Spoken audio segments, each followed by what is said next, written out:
कांतारा, 2022 की one of the best movie, जो कि इतना लो बजट होने के बावजूद 400 से 450 करोड़ की प्रॉफिट किया था बॉक्स ऑफिस में। मूवी की लीड एक्टर, डायरेक्टर और प्रोड्यूसर खुद ऋषभ शेट्टी की इतनी औसम एक्टिंग, सिनेमाटोग्राफी और डीप म्यूजिक सब लोगों के रोंगटे खड़े कर दिए थे सिनेमा हॉल में। ऐसे मूवीज आप लोगों को जरूर देखना चाहिए। तो आइए कहानी को शुरू करते हैं। कहानी स्टार्ट होती है 1847 में, जहां एक राजा था जिसके पास धन, दौलत, पावर, साम्राज्य सब कुछ था।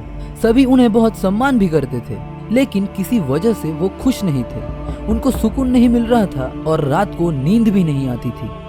परेशान होके वो बहुत सारे मंदिर गए, बहुत दान भी किया और भी भले काम करने के बाद उन्हें सुकून नहीं मिला। फिर एक बाबा ने उनको बोला, आपको मन की शांति मिल जाएगा, बस आपको चलते रहना होगा।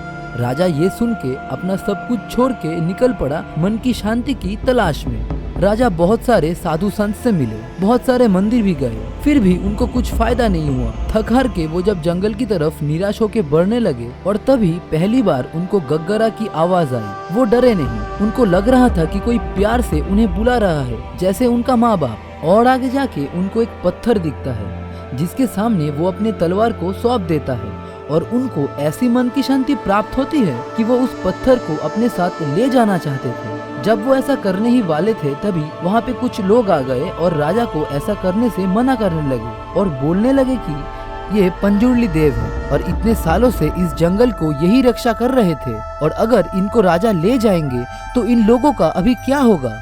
लेकिन वो राजा था, वो लोगों पे जोर करने लगा और तभी पंजुर्ली देव आए वहाँ के एक आदमी के ऊपर और वो जोर से बोलने लगे कि तुम्हारे साथ मैं आऊंगा तो इन लोगों का क्या होगा, और अगर मैं तुम्हारे साथ आऊं तो जहाँ तक मेरी चीख सुनाई देगी वहाँ तक इन लोगों को तुम्हें जमीन देना होगा और मेरे साथ गुलिगा देव भी आएंगे। तो अगर तुमसे कुछ भी गलती हुआ तो मैं तो माफ कर दूंगा, लेकिन गुलिगा तुम्हें माफ नहीं करेगा। राजा ये सब सुन के मान गए और पंजुर्ली देव को अपने साथ लेके स्थापित कर दिए। अभी अगले आने वाले कुछ पीढ़ियों तक राजा और उसके परिवार के मन की शांति बरकरार रही थी। और गुलिगा देव था पंजुर्ली देव का उग्र रूप। जैसे आप लोगों को पता ही होगा महादेव के कितने सारे रूप थे, तो वैसे ही इसके बाद सीन शिफ्ट होता है 1917 में, जहाँ भूताकोला हो रहा था। असल में कन्नड़ में कुल्लू जाति के लोग खोला मतलब एक डांस करके अपने देव को खुश करते हैं। ये कोला आज तक चल रहा है और ये परफॉर्मर मतलब जो नर्तक होता है वो जनरेशन वाइज ये कर रहा है, मतलब एक ही फैमिली का वंशज ये कर सकता है। तो हर बार की तरह इस साल भी राजा के वंशज मतलब उनके पोते के बेटे ऐसा ही कुछ वो खोला देखने आया था और उसे लगता था कि ये भूता कोला बेकार है और ये सभी लोग फालतू में ही जंगल में जगह को कब्जा करके रखे हैं। तो कोला खत्म होने के बाद ही ये आदमी पंजुर्ली देव के सामने जाके इसे बंद करने को कहता है और इस जगह को मांगने लगता है और कोर्ट में जाने की भी धमकी देने लगता है। देव तभी बोले कि ये जमीन तो तुम्हारे पूर्वजों ने इन लोगों को दिया था और अगर तुम ये जमीन फिर से ले लोगे तो तुम्हारे परिवार की शांति भी चली जाएगी।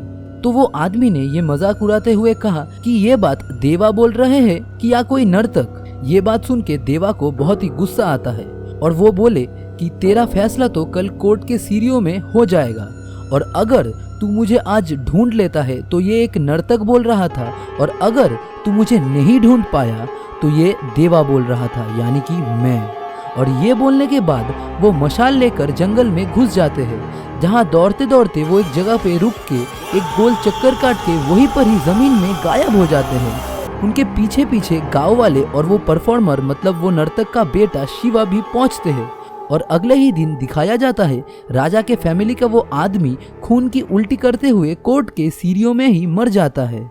इसके बाद सीन शिफ्ट होता है 20 साल बाद, जहां शिवा उसी नर्तक का बेटा कंबला में पार्टिसिपेट कर रहा था। तो कुल्लू जाति में कंबला मतलब एक बफेलो रेस होता है, जहां शिवा बहुत अच्छे से उसको जीत जाता है।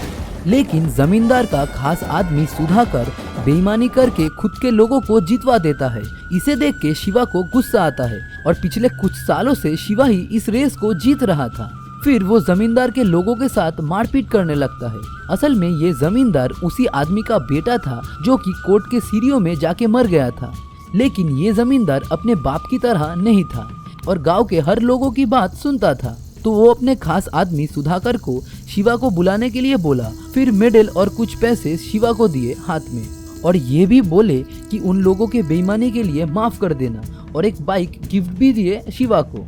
इसके बाद सीन शिफ्ट होता है कुछ दिनों के बाद, जहां शिवा को जमींदार कुछ पैसे दे रहा था ताकि वो भूतागोला फेस्टिवल को अच्छे से कर सके। अभी रिचुअल के चलते भूतागोला को शिवा को ही करना था, लेकिन वो एकदम पियक्कर और निकम्मा हो चुका था। उसको और उसके दोस्त को शिवा के माँ बहुत डांटते थे। मस्ती करना, शिकार करना, जंगल के पेड़ काटना, ये सभी जमींदार के कहने पर शिवा करता था कुछ पैसे और दारू के लिए, ताकि उसको पॉकेट मनी मिल जाए और उसके सारे दोस्त मजे कर सके। इस वजह से शिवा के चाचा का लड़का गुड़वा भूतागोला करता था। इसके बाद एंट्री होता है एक फॉरेस्ट ऑफिसर का, जो कि बहुत ही नेक और ईमानदार इंसान था। उनको जंगल में होने वाला शिकार और पेड़ काटना ये सब पसंद नहीं था और ऐसे में कुछ दिनों के अंदर अंदर वो कुछ लड़कों को पकड़ लेता है और उन लोगों की जमकर धुलाई करता है और आगे से ऐसा ना करने के लिए वो बोलता है।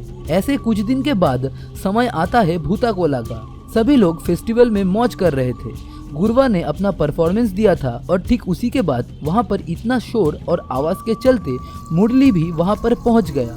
वो जानवरों की शांति के लिए ये फेस्टिवल को बंद करवाना चाहता था और वही शिवा आके बोला कि भूतागोला तो ये लोग सालों से कर रहे हैं और ये इन लोगों का एक ट्रेडिशन बन चुका है। लेकिन मुरली को ये सब पसंद नहीं था और इन्हीं बीच इन लोगों में एक झड़प हो गया।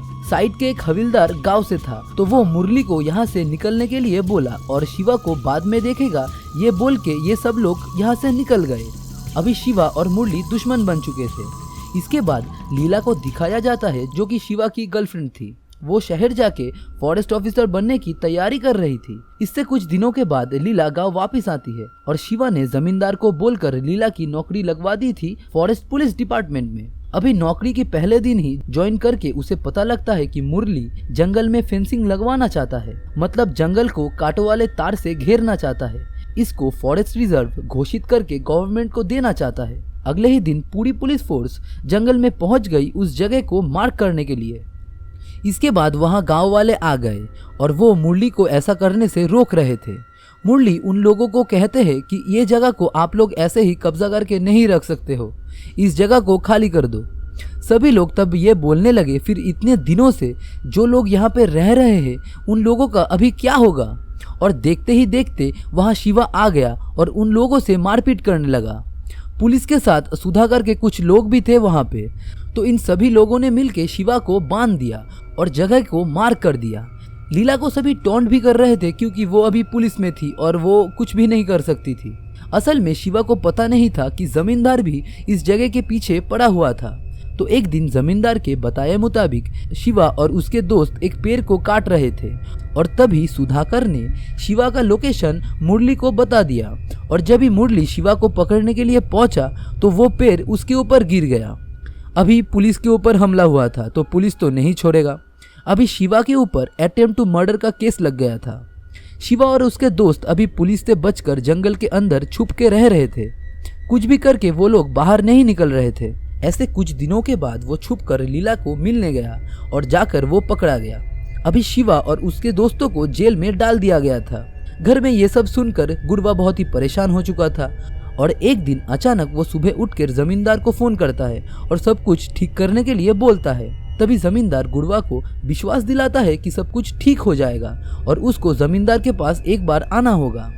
इसके बीच जमींदार ने गांव वालों को बुला लिया जमीन के कागजात को ठीक करवाने के लिए और जिसके पास कागज नहीं होगा जमींदार उसको नया कागज बनवा कर भी देगा। तो जमींदार पर इन लोगों ने भरोसा करके वहां पे साइन कर दिया और आधे लोग तो अंगूठा छाप दे रहे थे क्योंकि कोई पढ़ा लिखा नहीं था। इसके बाद जमींदार गुड़वा को लेके जीप में निकलते हैं। गांव के बाहर एक बड़ी सी जमीन के आगे ये लोग रुकते हैं। फिर जमींदार यही जमीन और बहुत सारी चीजें गुड़वा को देगा ये वादा करता है, लेकिन गुड़वा पूछता है कि इतना सब कुछ क्यों।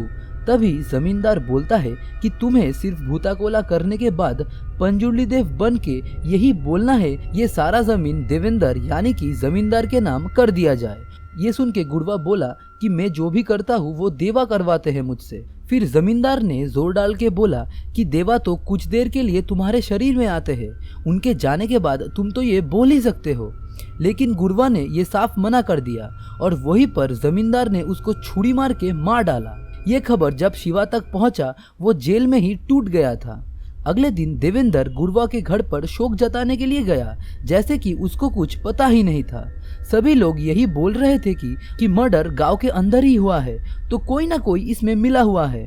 तभी जमींदार एक षड्यंत्र रचता है और शिवा को जेल से छुड़ाकर उसको दारू और चिकन खिलाता है और यही बोलता है कि गुरवा को मुरली यानी कि पुलिस ऑफिसर ने मारा है।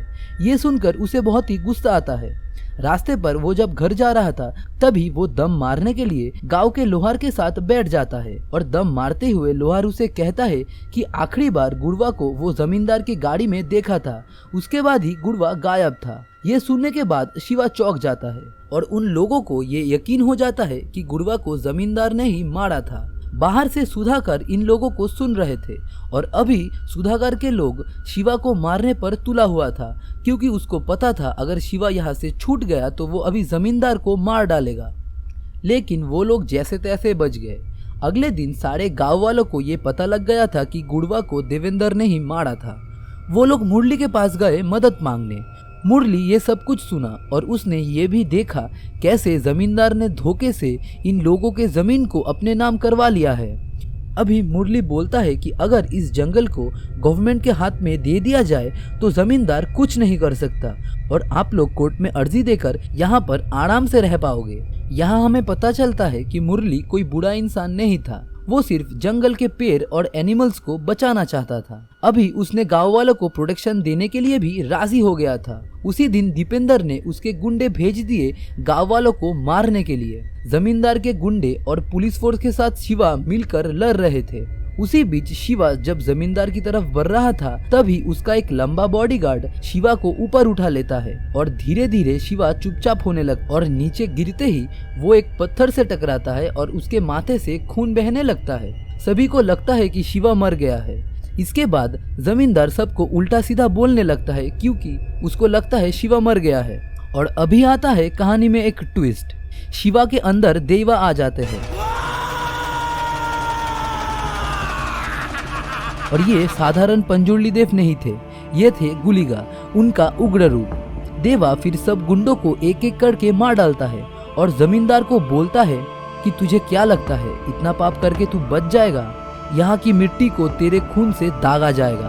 और ये बोल के वो दीपेंद्र को मार डालता है। इसके बाद सीन शिफ्ट होता है और दिखाया जाता है कि शिवा भूताकोला कर रहा था और लीला अभी प्रेग्नेंट थी, मतलब शिवा का वंशज। तो इस बार कोला खत्म होते ही पंजुर्ली देव को एक आवाज आता है जंगल से और वो आवाज की तरफ भागता है जैसे कि उसका बाप गया था। अभी शिवा वाले पंजुर्ली देव वो पुराने पंजुर्ली देव को देख सकते थे और अचानक ही ये दोनों भी गायब हो गए। असल में शिवा पहले ही मर गया था, बस देवा उनको कुछ दिनों के लिए एक्स्ट्रा टाइम दिए थे ताकि वो कुछ अधूरा काम पूरा कर सके और खुद के वंशज को आगे ले जा सके, ताकि आते समय शिवा का बेटा ही कोला कर सके। और ये कहानी यहीं पर ही खत्म हो जाती है।